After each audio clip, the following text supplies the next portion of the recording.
Son las 9 de la mañana, 37 minutos. Hoy nos visita el presidente de la Diputación Provincial de Badajoz y, como saben, alcalde también de Villanueva de la Serena, Miguel Ángel Gallardo. ¿Qué tal? Muy buenos días. Hola, muy buenos días. Entrevista que pueden escuchar a través de Canal Extremadura Radio, a través de nuestra página web y que pueden ver también a través de nuestras redes sociales, en concreto en el perfil, nuestra página de Facebook en Primera Hora.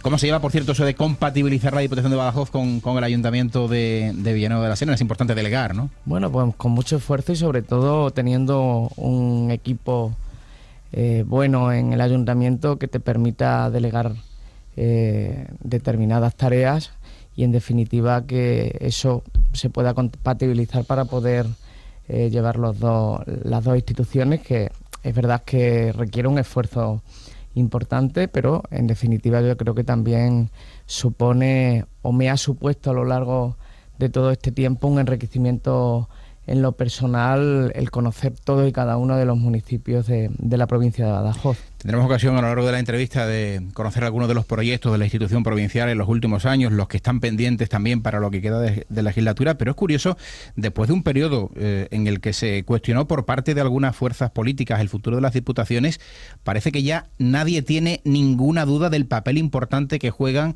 sobre todo para mantener vivos nuestros pueblos, ¿no? ¿Qué ha pasado en tan poco tiempo para que todo el mundo ahora sí crea en las diputaciones?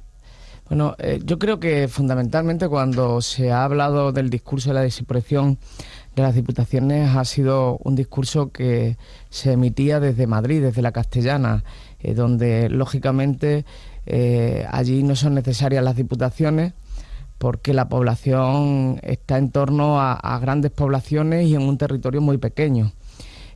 Hablar de las diputaciones en regiones como Extremadura es hablar simple y llanamente del modelo de ruralización que a lo largo de estos últimos 30 años ha supuesto un claro beneficio para la región, para una de sus fuentes de riqueza, como es la propia agricultura, y sobre todo cuando se habla de la desaparición de las diputaciones es un claro ejemplo de desconocimiento del territorio, porque uno tiene que bajarse al territorio, conocer la realidad para observar que sin el papel de las diputaciones prácticamente es inviable el modelo que hoy conocemos. Es verdad que las diputaciones, haciendo autocríticas, han hecho mucho a lo largo de su historia más reciente, pero también es cierto que han vendido poco.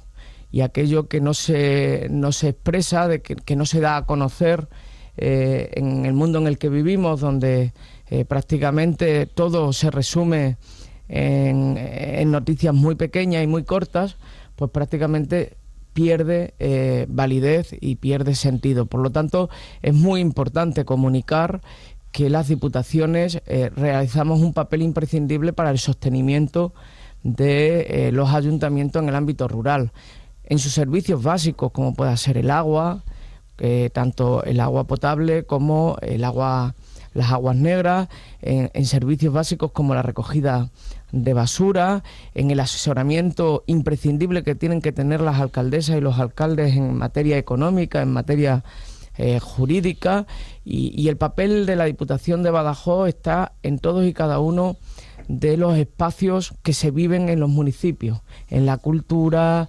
en todo lo relacionado con un municipio menor de 20.000 habitantes, ahí está la Diputación.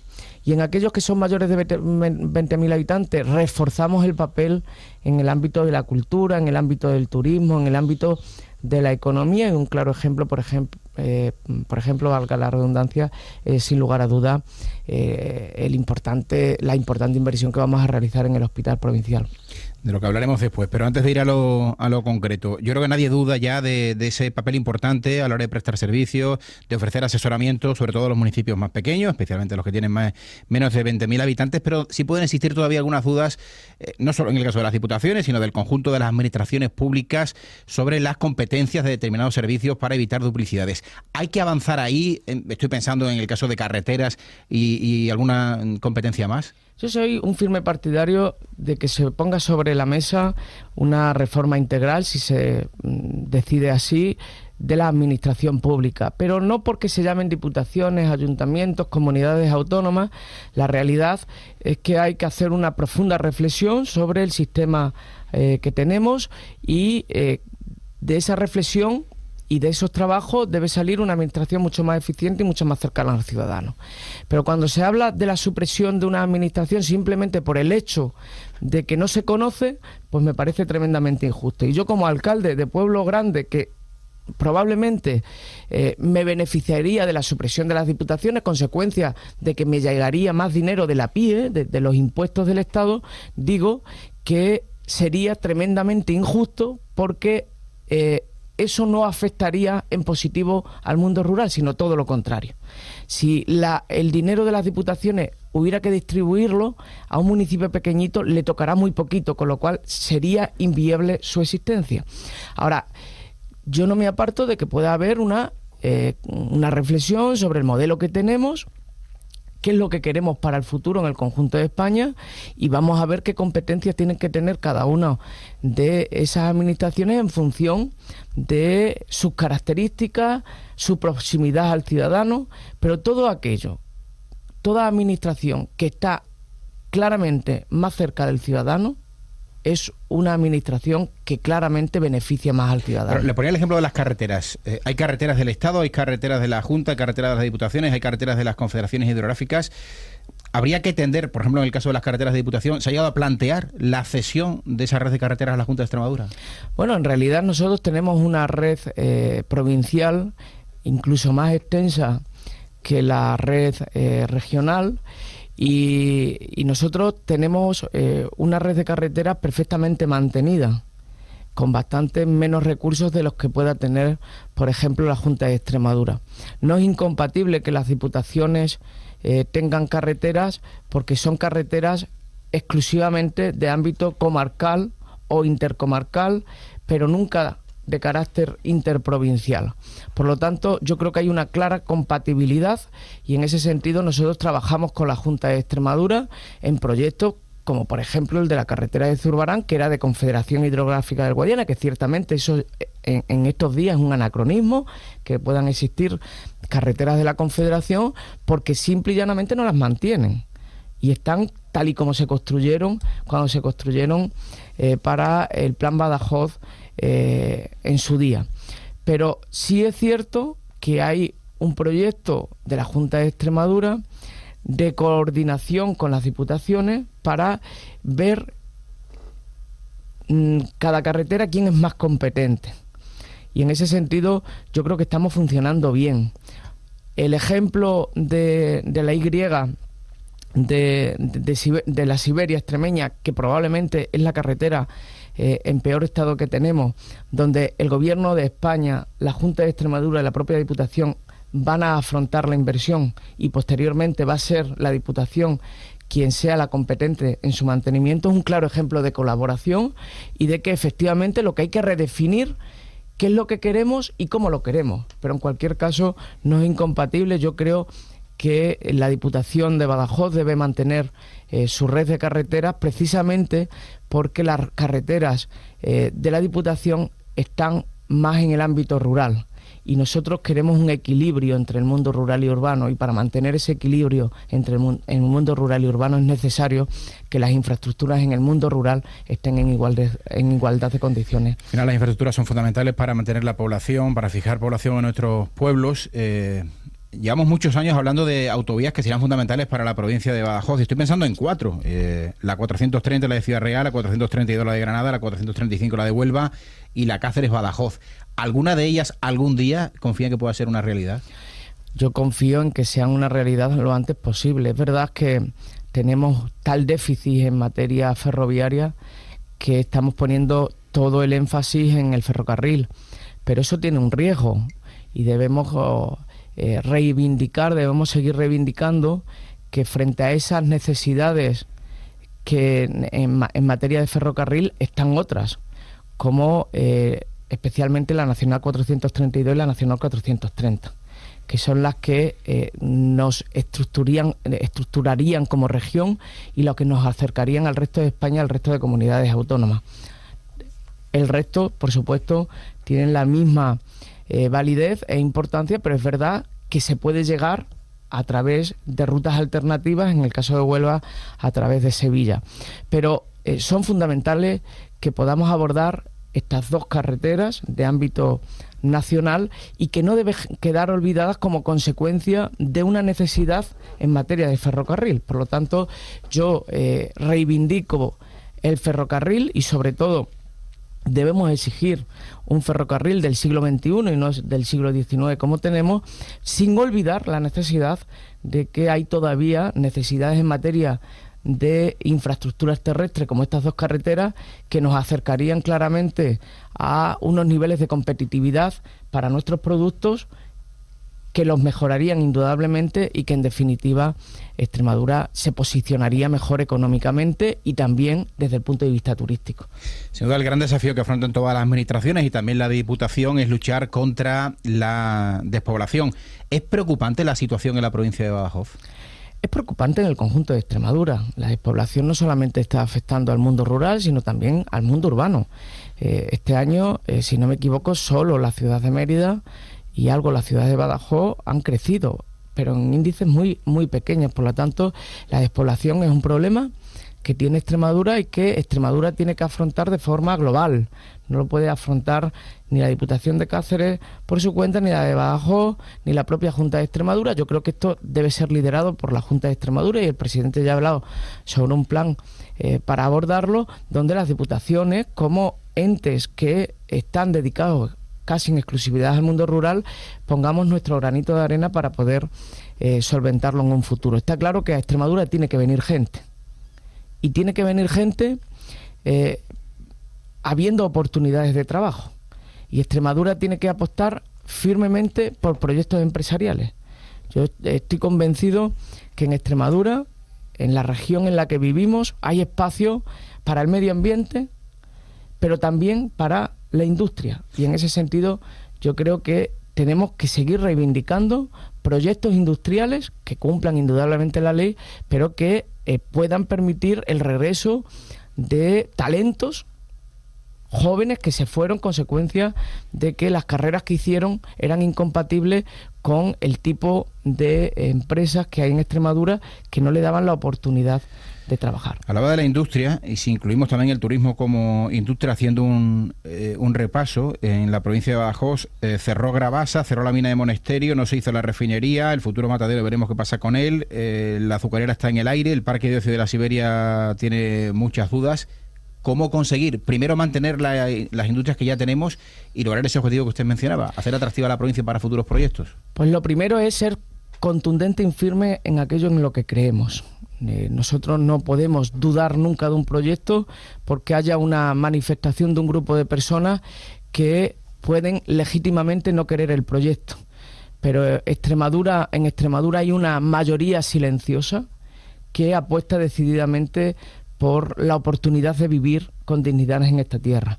Y Extremadura tiene que tener la oportunidad también de tener industria pesada. Yo creo que lo que pasó con la refinería nunca más debe volver a ocurrir. Y de la misma forma que reivindicamos el ferrocarril, debemos reivindicar y debimos reivindicar la refinería. No puede ser que algunos grupos de poder se pusieran en contra y que al final la comunidad autónoma de Extremadura no tuviera la oportunidad de tener una industria que hubiera supuesto el regreso de muchísimos jóvenes a Extremadura. Y sobre todo, lo que hubiera supuesto es muchas más empresas en torno a esa refinería. Yo creo que hay que tener un mensaje claro y contundente que le llegue a aquel empresario o aquel grupo de empresas que quiera invertir en Extremadura, y es que aquí hay seguridad jurídica y estabilidad política, pero fundamentalmente hay una determinación clara de que cuando un proyecto llega, ese proyecto, si cumple la ley, va a tener la oportunidad de instalarse independientemente de los que digan aquellos que protestan siempre por todo, pero que yo creo que en Extremadura en eso no podemos ser ni débiles ni blandos. Uno de los caballos de batalla en estos 3 años de legislatura ha sido la eliminación de los vestigios franquistas, un asunto, por cierto, que ha generado más de un enfrentamiento con alcaldes.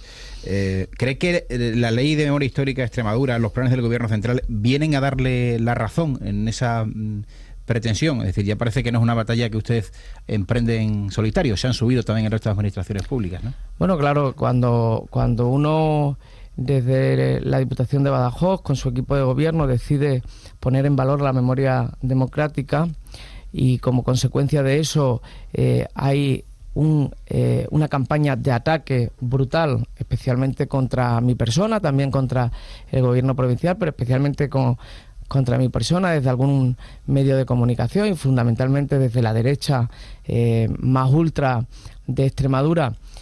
Uno se da cuenta de que era más fácil atacar al presidente de la Diputación que defender el franquismo, porque nunca defendieron el franquismo porque eso les hubiera puesto en una situación francamente complicada, ¿no? Hoy le puedo asegurar que con la determinación que decidimos actuar para que Badajoz fuera una provincia libre de vestigios franquistas, que lo único que pretendía no es agraviar a nadie, sino dignificar a todos. Es increíble que en este país todavía haya calles de aquellos que fueron verdugos de una parte de la población y que no pasa nada, y que no pase nada. Esto en Alemania es impensable. Ver Avenida Hitler en Alemania sería impensable. Sin embargo, ver que aquí todavía hay algunos pueblos que se llamen del caudillo, no solamente por parte de algunos lo ven normal, sino que además lo defienden.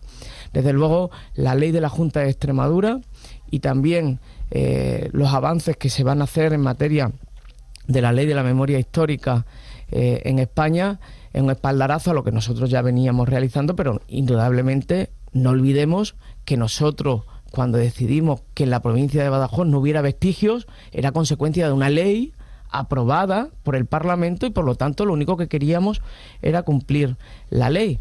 Ahora nos sentimos francamente mucho mejor acompañados, pero en cualquier caso, independientemente de que lo hubiéramos estado o no, lo que sí tengo que reconocer es que ha habido una respuesta muy positiva por parte de todos los alcaldes. Solamente 2 alcaldes en la provincia han decidido incumplir la ley. Uno es el de Guadiana, que como todo el mundo sabe ha salido del PP porque es una persona de ultraderecha prácticamente, que defiende el franquismo y que además fue galardonado por la Fundación Francisco Franco, y otro es el alcalde de Badajoz, que francamente a estas alturas todavía no lo entiendo, o más bien me parece que hubiera quedado colgado del alambre.